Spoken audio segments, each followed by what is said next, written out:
ताजमहल के बारे में आप सब लोगों ने जो भी सुना है और फिल्मों में देखा है, अगर मैं आपसे ये कहूँ कि वो सब एक झूठ है और सच इन सब से कुछ अलग ही है जो आज तक हमसे छुपाया गया है। और ताजमहल के अंदर आज भी एक बहुत बड़ा खजाना गड़ा हुआ है और क्यों सरकार उस खजाने को बाहर नहीं निकालती, जानेंगे इससे जुड़ी सभी बातें। तो hello and welcome to the BG factos. मैं एकदम बढ़िया हूँ और उम्मीद करता हूँ कि आप सब लोग भी अच्छे होंगे। तो बिना किसी देरी के शुरू करते हैं अपनी आज की वीडियो को।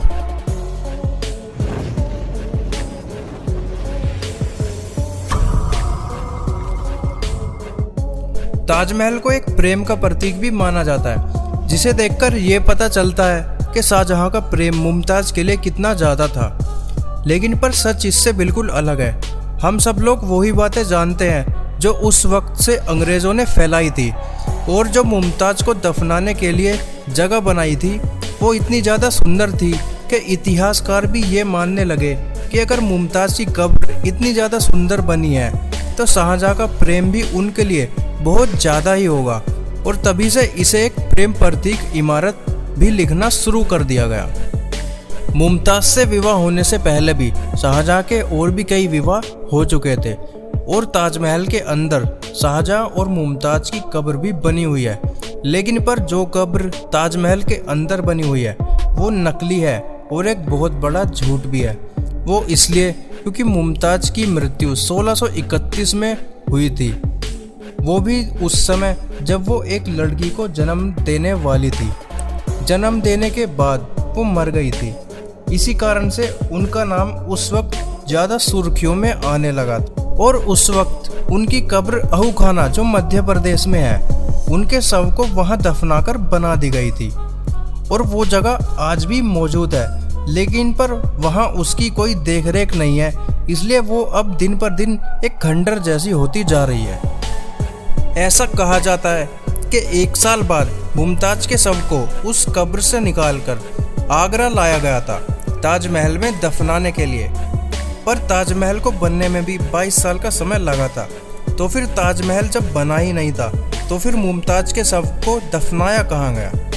और अगर उस शव को 22 साल तक कहीं रखा जाता तो वो बात भी कहीं ना कहीं इतिहास में लिखी जाती।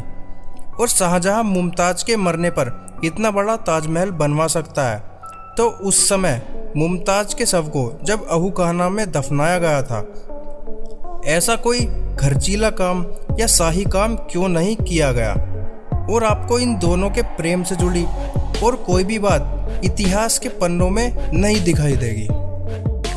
असल में सच बात तो ये है कि ये सब सिर्फ एक ढोंग था और आज तक कई राजा और कई मुगलों के खजाने भी मिले हैं। और रिसर्च से ये भी पता चला कि शाहजहां के पास भी कोई दौलत की कमी नहीं थी और आज भी शाहजहां का बहुत बड़ा खजाना जो उसने बहुत से राजाओं से लूटा था और जो शाहजहां का सिंहासन था वो भी इतना ज़्यादा शाही था कि जिसमें काफ़ी तरह का सोना, हीरे मोती जड़े हुए थे और उसे बनाने में भी करीब 7 साल का समय लगा था। और इन सब बातों से आप सब लोग ये समझ ही गए होंगे कि फिर शाहजहां का जो खजाना था वो कितना ज़्यादा होगा। शोधकर्ताओं के मुताबिक वो खजाना या तो उस कब्र के नीचे है या फिर ताजमहल में ही कहीं छुपा हुआ है। इस खजाने की वैल्यू आज के समय में इतनी ज़्यादा होगी कि भारत की सारी गरीबी भी दूर की जा सकती है। जो आभूषण और हीरे हमने कभी फोटो में भी नहीं देखे होंगे वो भी इस खजाने में मौजूद हो सकते हैं। कुछ पक्के प्रमाण ना होने के कारण सरकार भी ताजमहल में खुदाई का आदेश नहीं देती है।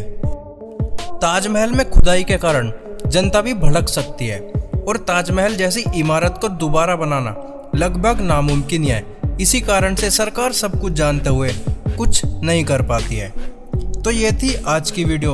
अगर आपको ये भी जानना हो कि क्यों ताजमहल के नीचे के दोनों कमरे कभी नहीं खोले जाते और ताजमहल के ऊपर गुंबद पर कलश होने का क्या रहस्य है, तो मुझे कमेंट करके बताना।